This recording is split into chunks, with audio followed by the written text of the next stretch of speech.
since 1966. This is NBC4's News Conference with Conan Nolan, Southern California's longest-running public affairs program. On this edition of News Conference, the ballots get mailed out tomorrow. And while the race for mayor of Los Angeles appears to be a two-person affair between Congresswoman Karen Bass and businessman Rick Caruso, 40% of those surveyed are undecided. We talk with the underdogs who are angling for an upset. City Councilman Joe Buscaino, City Attorney Mike Fewer, and City Councilman Kevin De Leon.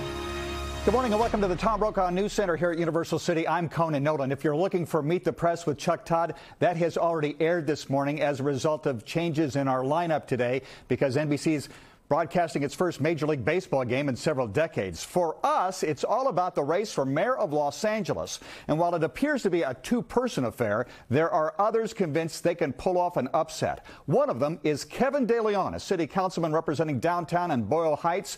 We talked with him at the LA State Historic Park, which he funded when he was president pro tem of the California State Senate. He says it's that kind of experience that has already led to progress in his district on the issue of homelessness.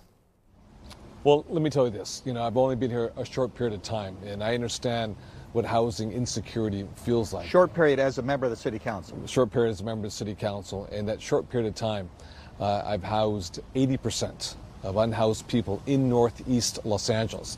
I built the largest tiny home village in the United States of America, ahead of schedule and way under budget.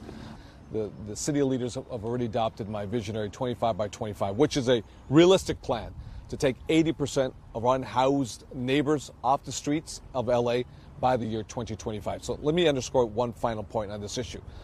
There's not one single candidate running for mayor today in 2022 that has housed more individuals than I have. Anyone can make big, bold pronouncements on the issue of homelessness, but the only difference is I'm actually doing something about it right now. Governor Gavin Newsom has suggested something called a care court, where a third party can ask a court to intervene on behalf of somebody who is paranoid, schizophrenic, or suffering from severe mental illness. Do you support the idea of forcing these people into getting care? I do, without question. Listen, it's not humane, nor is it progressive to allow our unhoused neighbors to live and die on our streets, those who are suffering severely from mental illnesses. We have a number of your rivals say that we need to increase the LAPD.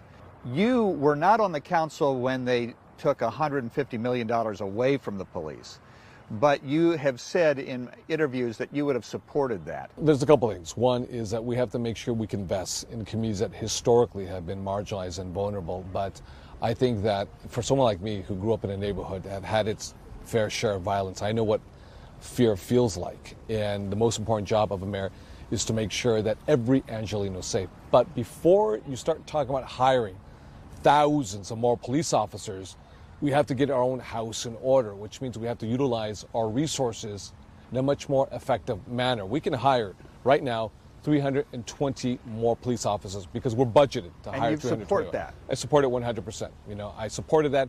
I voted for that right there. We're budgeted. We can utilize our LAPD reserves in a much more effective manner. They shouldn't be putting down orange cones at a concert at LA Live. They should be dealing with hot spots throughout the city of LA, whether it's on Ventura Boulevard, Lankershim, Larchmont, South LA, or East LA. We have to better utilize our resources. The reason why I say this is that what Rick Caruso is not telling the voters of LA is to hire 1,500 more police officers is actually to raise taxes, $1 billion over the course of 5 years. He says you can find money elsewhere through efficiency, but that's the same redundancy. But that's the same political rhetoric. Where are you going to cut the bow net? Are you going to fire department officials? Are you going to fire men and women from LA sanitation? God knows that we need them more than ever to clean up all the trash and all the illegal dumpings throughout the city of LA.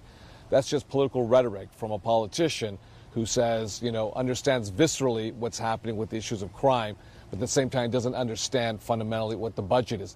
That's why you need someone who's well experienced. You endorsed for sheriff 4 years ago, Alex Villanueva. You got the California Democratic Party to endorse him. You spoke at his swearing in. Do you regret that?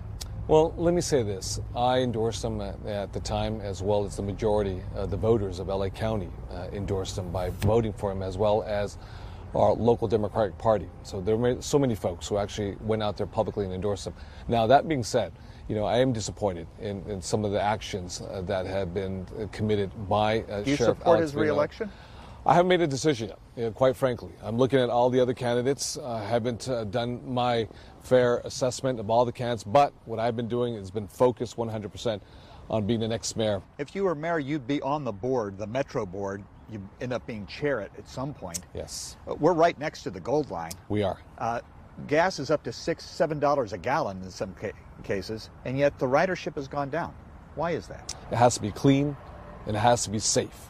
And we also have to deal with the homelessness crisis, because we have so many unhoused neighbors with severe mental illnesses that are utilizing our public transportation, in the entire day. Is it Metro's job to find them a place, or is it Metro's job to get them upstairs, have somebody else deal with them, and keep the rail line and the bus system safe and clean? It is Metro's job to make sure that they're safe and they're clean. You got to have public transportation that's safe and clean for every Angelino. If we're going to change behaviors, we're going to get the middle class, the folks who actually drive down the 101, who drive down the 118, who drive down the 5 or 405. We need to get them out of their cars, and we need to get them using public transportation.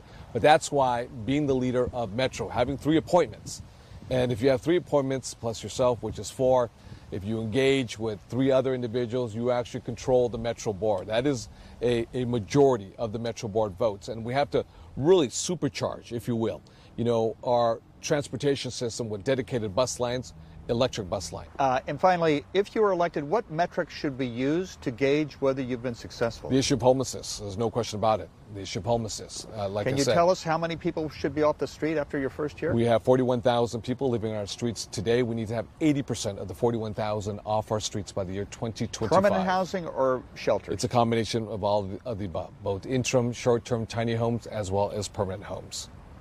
City Attorney Mike Fewer is next.